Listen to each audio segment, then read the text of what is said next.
Hey guys, welcome back to another video.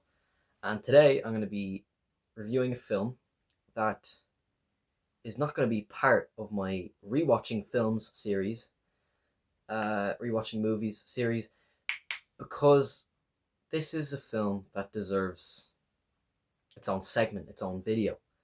And that's because of two reasons. One, because it's one of my favorite films of all time and is now in my top four on Letterboxd again. And two, because it recently had its 50th anniversary. And that is, of course, the Steven Spielberg masterpiece Jaws. Now, with a film as influential and masterful as Jaws, it is damn near impossible to find anything wrong with it. It's not one of those cult classics that has a lot of issues with it that people still love, like The Room, for example. That film is just, there's so much wrong with it, but most people who've seen it love it because of how bad it is. With Jaws, everybody loves it because of how perfect it is. It's one of those cult classics. Everyone just loves the film Jaws. Like, it's very rare to find someone who doesn't at least like it. Because I've seen this film maybe 20, 30, 40 times, and I can't find anything wrong with it. The closest thing to it that my little brother mentioned while we went to see it at the theater was that it's unrealistic that a shark wouldn't do all this stuff, that it wouldn't kill all these people and, break through the boat, the bottom of the boat. Um, and sure, that's probably true. I don't know how true that is. Probably very true. But I don't care because the film is just so good at being like a Moby Dick like film that I just didn't care. I just didn't care how unrealistic it was because of how fucking awesome it was. That's the only real criticism that I have, and it isn't even a criticism because I don't agree with it. Um, Now we get to get into the pros, and the pros are basically just never ending. So let's start with the music. John Williams. John Williams' score. That thing, that tune that everybody knows. Even the weirdos that haven't seen Jaws know that theme song. That little jingle. It's everywhere. It's probably one of the most famous selection of notes ever composed. And it's genius. It makes every single scene featuring the shark infinitely more intense. Another thing was that I watched this movie when I was quite young, maybe around 7 or 8 or 9, and I used to not like the first act or think it was nowhere near as good as the third act. I still stand by that. I still think that the third act is the strongest of the film, but the first act is damn near perfect. It's almost as good, in my opinion. When I was younger, I thought the whole thing with Larry, the politician of Amity Island, his whole thing with wanting to keep the beaches open, I thought that all the dialogue there was a bit boring. But now, after seeing it again, every time I watch it, that part gets elevated. I enjoy it more. But on this watch, I was like, yep, yeah, that was almost as good as the third act, where they actually chase the shark because it's realistic. The dynamic between Brody and Larry is great because they're friends, but they both have different priorities. And when Hooper, the scientist, gets involved in the two of them and their skepticism, that's when everything kind of just comes together. That's kind of when the plot in the second act moves on to the third and they chase the shark. It's just absolutely brilliant. Um, Another thing would be that the point of view of the actual shark is genius because in a lot of shark movies they probably would show like the shark from a third person perspective. You know, you'd see the shark coming towards the characters, but in Jaws, it's almost entirely from the shark's point of view, which is just incredible. And sure, there's a lot of examples when the shark is shown fully, like in the third act, for example, when the shark goes under the boat and he like jumps up through the water and you see his face and he's trying to eat the boat and all. That's great, first of all, but second of all, it builds up the tension perfectly because it doesn't show you the shark for most of the film. When I was a little kid and when I was smaller, that was the scariest part. That's the part that got me, because I watched this film for the first time in segments. I didn't watch it in one go. So the trepidation of knowing that the shark was this unknowable force that would just show up and kill people at will is just, it's just absolutely genius. And the actual practical effects of the shark, it's a puppet. It's like a robot that they made. I mean, sure, it seems simple nowadays, but there was no CGI back then. They couldn't just, edit that in. They had to build this shark. And it is so realistic even today. It is immensely impressive. It's one of the most impressive puppets or robots or anything like that I've seen in any film.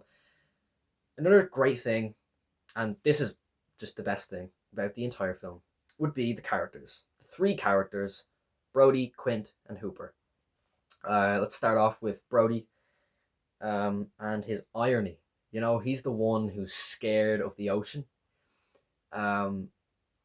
He's the one who lives on an island, but he hates the water. And this might seem like a con to some people, but Hooper brings it up himself in the scene where they're on the boat at night. And Brody brings up one of the best lines in the whole film. It's only an island if you look at it from the water, which is just great. I just love quoting this film, and that's one of my favorites. Yeah, that irony there is just brilliant. It's one of my favorite examples of irony. The guy who's scared of the water ends up killing the shark, and that's just incredible.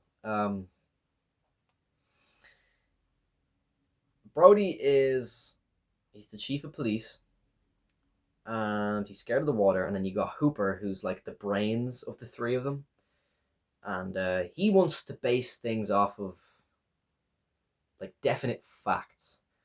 When the group of men, when they find the tiger shark, that's not the actual shark that's killing everybody in the film. He's the only one who's skeptical. He's the only one who says, maybe this isn't our shark.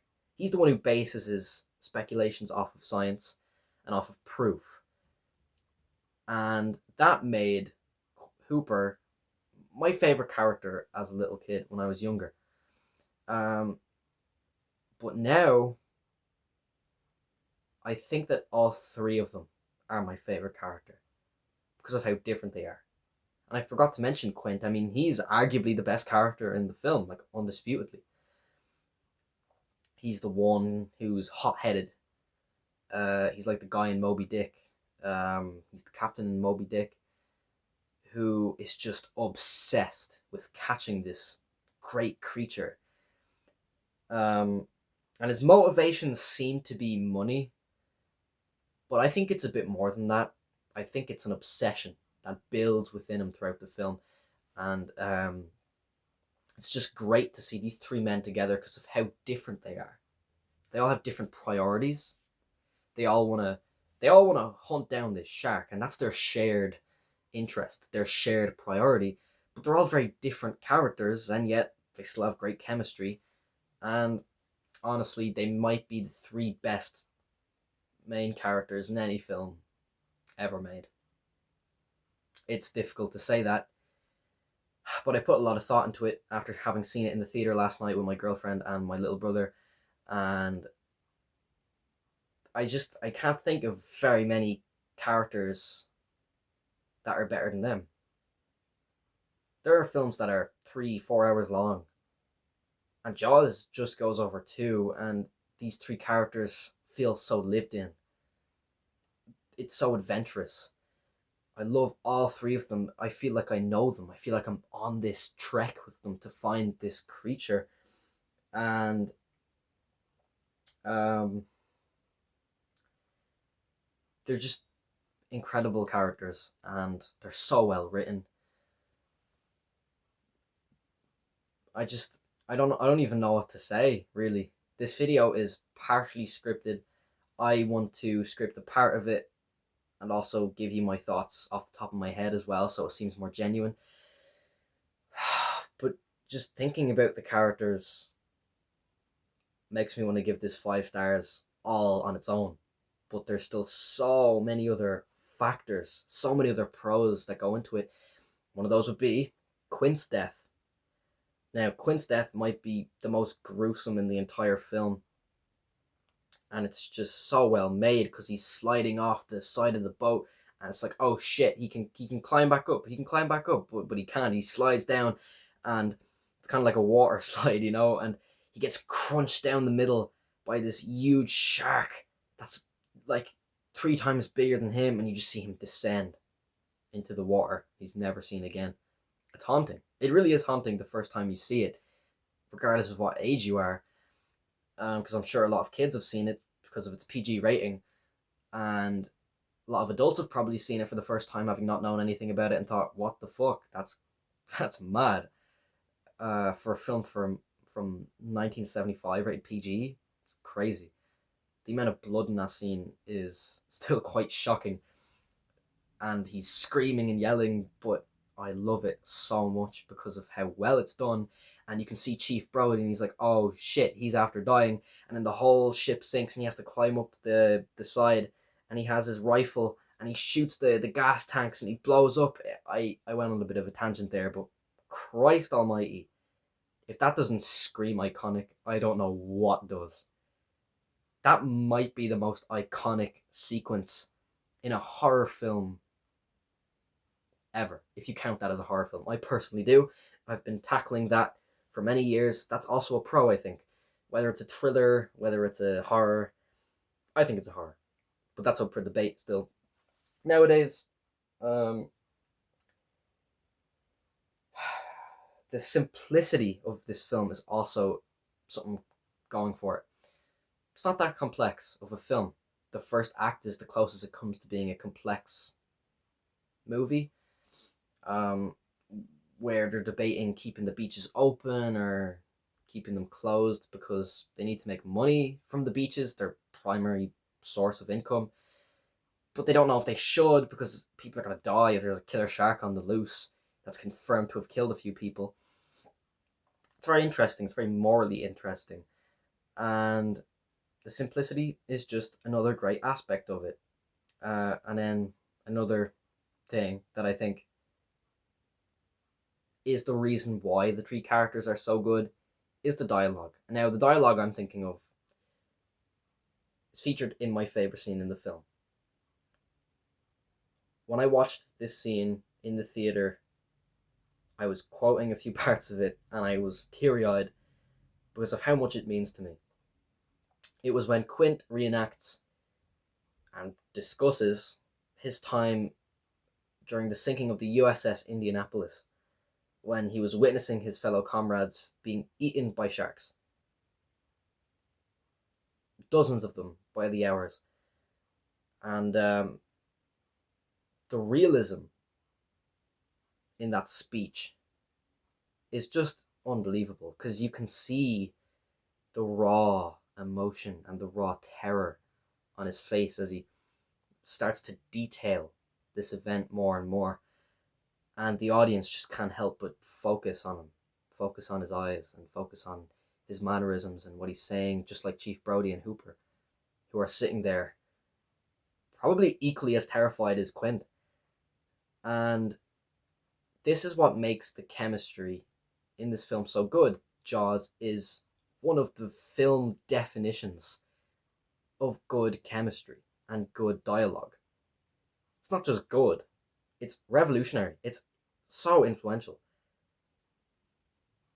Try to find a speech that's better than the USS Indianapolis reenactment in Jaws.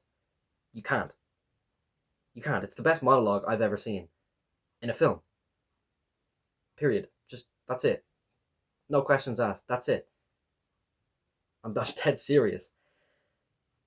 Which I think is the primary reason why Quint is the best character in the film for a lot of people, and I generally think I would agree, but all three of them work so well together that they all seem to be one character for me. You know what I mean? They would not work as well as they do without one another. One last thing I would like to mention is the poster. The poster is probably just as iconic as the scene where the shark blows up. Maybe more iconic. This huge creature about to eat this woman swimming in the ocean. It's not as accurate as it could be to the actual scene because there's a white background at the back, but the design just works. I can forgive it for that. The design works. The simplicity works. It is a film I'm going to watch every year until I'm dead, I'd say. It's just impossible not to love everything about Jaws. It feels like one massive adventure, and when I went to go see it in the theater, I felt like I was 5 years in the past again, and I had a big smile on my face, and I was teary-eyed pretty much the entire time. If you couldn't already tell, I'm going to give Jaws 5 stars.